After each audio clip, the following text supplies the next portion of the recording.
Hello दोस्तों, जय श्रीमन नारायण, राधे राधे।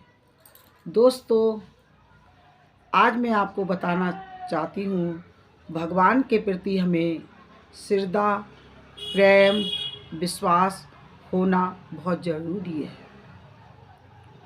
दोस्तों, हमें भगवान से ऐसे प्यार करना चाहिए जैसे माँ अपने बेटे से करती है। दोस्तों, आज मैं आपको एक गरीब ब्राह्मण की कथा सुनाने जा रही हूँ। वह ब्राह्मण वृंदावन में रहता था, भोला भाला था। बस उसका एक काम था, रोज मंदिर में जाकर घनश्याम से बातें किया करता था।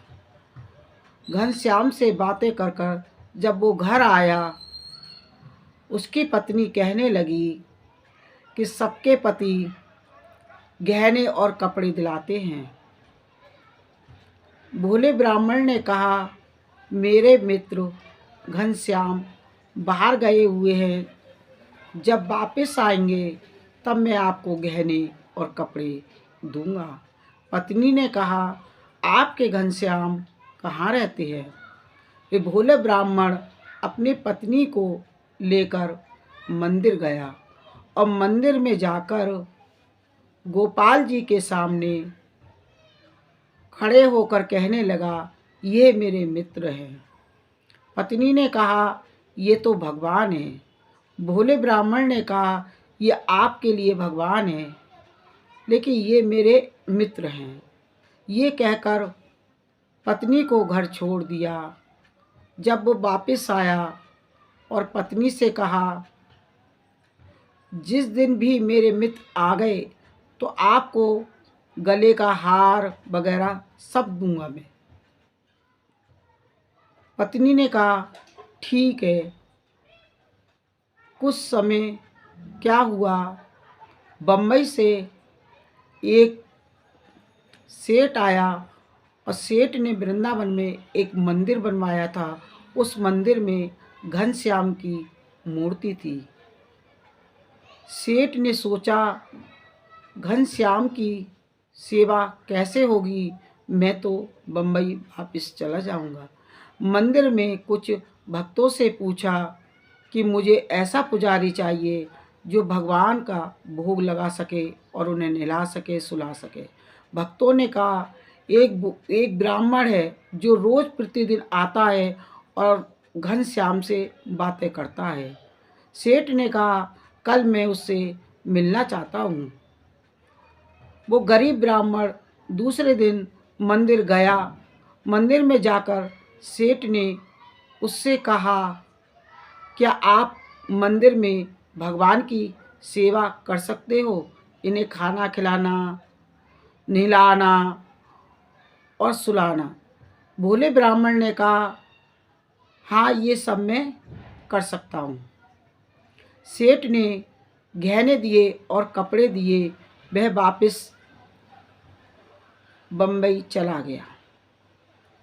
अब दूसरे दिन भोला ब्राह्मण मंदिर गया और घनश्याम से कहा, आज तो मुझे आपको नहलाना है। ऐसा करो, आप पास में गंगा जी है, जमुना जी है, उसमें नहाकर आप आओ। और ये कहकर वह अपनी आंखें बंद कर कर ये सोचता है कि घनश्याम डुबकी लगा रहे हैं, ऐसे नहा रहे हैं। ये सोचते सोचते उसे 1 घंटा हो गया। जब उसने अपनी आंखें खोली, सामने घनश्याम खड़े थे। घनश्याम से कहा, आप नहाकर आए हो?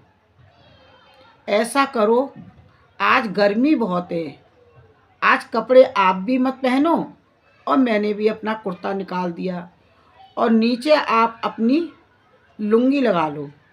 उस भोले ब्राह्मण को कपड़े तक पहनाना नहीं आता था। फिर दूसरे दिन ऐसा बोला उसने, आप नहाकर आओ। और फिर वो आंख बंद कर कर सोचने लगा कि घनश्याम तो डुबकी लगा रहे हैं और नहा रहे हैं।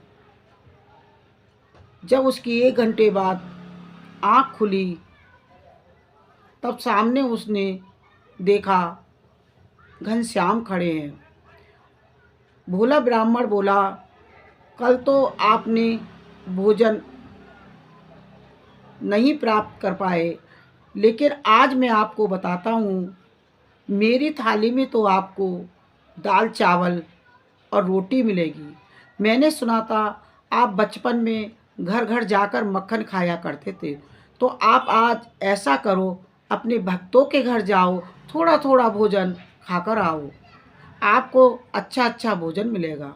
फिर वो आंखें बंद कर कर वो भोला भक्त बैठ गया। उसके बाद बस सोचने लगा कि मेरे घनश्याम पूड़ी खा रहे हैं, हलवा खा रहे हैं, पकवान खा रहे हैं, मक्खन खा रहे हैं। ये सोचते सोचते उसे 1 घंटा हो गया। उसने कहा, आप आ गए, आपने क्या क्या खाया? घनश्याम ने सब कुछ बताया भोले ब्राह्मण को। अब घनश्याम को सोने के लिए भोले ब्राह्मण ने कहा। भोले ब्राह्मण बोला, अब मैं घर जाता हूँ और खाना खाकर कल आऊँगा। भोला ब्राह्मण घर पहुँचा और सो गया खाना खाकर। दूसरे दिन उसकी 10 बजे आँख खुली और 10 बजे जब वो मंदिर गया तो गोपाल जी से कहने लगा, गोपाल जी मैं इसलिए नहीं आया 10 बजे क्योंकि आप सो रहे थे और रात को आप 10 बजे तक आप वो रास रचाते हो रात के, तो आपको आराम करना बहुत ज़रूरी है, इसलिए मैंने आपको नहीं जगाया। गोपाल जी बोले, ये तो बिल्कुल ठीक किया आपने। अब उसका रोज का यही नियम, सुबह उठे और गोपाल जी से कहे, जाओ गोपाल जी यमुना में जाकर नहा कर आओ, और वो फिर आंखें बंद करे और फिर ये कहे कि मेरे गोपाल जी ऐसे नहाते हैं, मेरे गोपाल जी ऐसे नहाते हैं, मेरे घनश्याम जी ऐसे नहाते हैं। ये सोचता है। सोचते सोचते जब उसने अपनी 1 घंटे बाद आँख खोली तो सामने देखा घनश्याम आकर खड़े हो गए। घनश्याम से कहा, आप नहाकर आ गए? घनश्याम ने कहा, हाँ मैं नहाकर आ गया। लेकिन भोले ब्राह्मण को कपड़े भी पहनाने नहीं आते थे। उसने कहा, आज गर्मी बहुत है, आज आप भी कपड़े मत पहनो और मैं भी अपना कुर्ता निकाल देता हूँ। घनश्याम ने कहा, ठीक है। भोले ब्राह्मण ने कहा, नीचे लुंगी लगा लो। घनश्याम ने कहा, ठीक है। भोले ब्राह्मण बोला, अब आप सोने जाओ और मैं अपने घर जाता हूँ। और भोजन रखा है आपके मंदिर में और वो खाकर आप सो जाना। घनश्याम ने कहा, ठीक है, मैं सोने जा रहा हूँ, जो मेरा भोजन थाली में रखा है उसे मैं खा लूँगा। और भोला ब्राह्मण अपने घर चला गया। फिर वो मंदिर आया और मंदिर आया। अब वो सोचने लगा, ठंड का मौसम आ गया था और वो सोचने लगा, अब घनश्याम को नहाने के लिए बोलूँगा जमुना जी में तो ठंड लगेगी। भोला ब्राह्मण बोला, आज आप मत जाओ, आज आप मत जाओ। घनश्याम ने कहा, ठीक है, आज मैं नहीं जाऊँगा, आज मैं यहीं आराम करूँगा। भोले ब्राह्मण ने कहा, मैं अपने घर से आपके लिए खाना लेकर आता हूँ। भोले ब्राह्मण अपने घर से खाना लेकर आया और भोग लगाया। दूसरे दिन घनश्याम ने कहा, आज जमुना जी में नहाने चले जाओ। घनश्याम ने कहा, ठीक है। भोले ब्राह्मण फिर अपनी आँख बंद कर कर सोचने लगे कि मेरे घनश्याम नहाने गए हैं, डुबकी लगा रहे हैं, ये कर रहा है। ये सोचते सोचते 1 घंटा हो गया। जब घनश्याम नहाकर आए तो उसने आँख जब खोली तो सामने क्या देखता है, घनश्याम और बम्बई से आया हुआ सेठ को देखकर वह कहने लगा, सेठ जी आप आ गए। सेठ जी ने कहा, आपने मेरे घनश्याम को कपड़े क्यों नहीं पहनाए? आपने मेरे घनश्याम को कपड़े क्यों नहीं पहनाए? भोला ब्राह्मण बोला, मुझे कपड़े पहनाने नहीं आते हैं, घनश्याम खुद कपड़े पहन लेंगे। सेठ को गुस्सा आई और उस भोले ब्राह्मण को अपने मंदिर से निकाल दिया। सेठ ने कहा, अब मुझे दूसरे ब्राह्मण लाने होंगे जो घनश्याम की ढंग से सेवा कर सके। दूसरे दिन दूसरे ब्राह्मण आए और उन्होंने घनश्याम को सुबह 4 बजे उठाना शुरू कर दिया। सुबह 4 बजे यमुना जी में ले गए और ठंडे ठंडे पानी से नहलाया और जो मंदिर में भोजन था वो खिलाया और ऐसे वो 2-4 दिन करते रहे। घनश्याम जी सेठ के सपने में आए और कहने लगे, सेठ जी जो मेरे पुराने पंडित जी थे कहाँ गए? आप उन्हीं को बुला के लाओ, मुझे तो वो ही पसंद है। सेठ ने कहा, वो आपकी ढंग से सेवा नहीं करते हैं।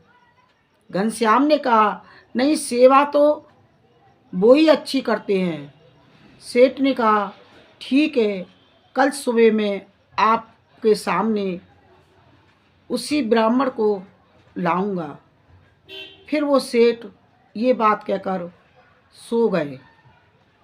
दूसरे दिन वो भोला ब्राह्मण आया और मंदिर में घनश्याम से बात करने लगा। घनश्याम से कहा, कल आप कैसे नहाए? आपने कैसे डुबकी लगाई? क्या क्या करा आपने? घनश्याम बोले, कल तो मेरा बुरा हाल हो गया भक्त। कल तो मुझे 4 बजे ऐसी डुबकी लगाई, मुझे इतनी ठंड लगने लगी, इतनी ठंड लगने लगी, फिर तब मैंने आपको बुलाया है। भोला भक्त बोला, ठीक है, अब मैं ही आपकी सेवा करूँगा।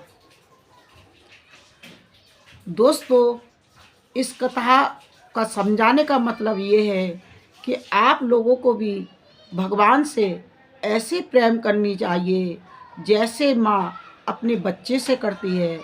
दोस्तों, भगवान से प्रेम करो, प्रेम करो, बस यही मैं आप लोगों को समझाना चाहती हूँ।